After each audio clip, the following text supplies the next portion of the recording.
So most teams, they don't lack AI ideas, they lack elimination of ideas. When we run workshops, generating ideas is not a problem. Within a couple of hours, teams often list between 20, 30, 50, 60 potential AI use cases.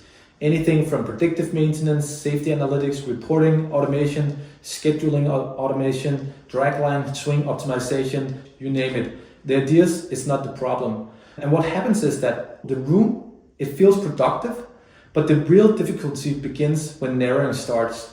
And without structure, prioritizations becomes opinion-based. So people, they defend the preferred ideas or the business unit or the area they operate in. And that's when discussions, they drift and we potentially lose the momentum.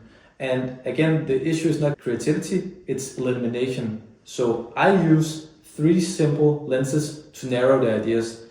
The first question that I would ask is, if this was turned into an actual solution, this idea that we have, who would notice, right? How would they feel this? What would be different? Secondly, do we already have most of the data that is needed to build this into a potential solution, like to test something out? And then thirdly, what is the actual business value that we can expect to get out of this if we were to implement this as a solution? Are we talking about we're cutting cost?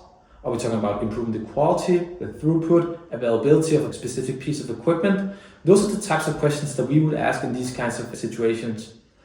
And when we apply those 3 filters, the ideas tend to narrow down rather quickly. And it's not a loss of ideas, it's progress. If you think this is interesting and you would like to learn more, we have written a whole white paper about this, and we have a free online tool that you can access. We have the playbook that we use to run these workshops. It's all free, and you can find it in the links below.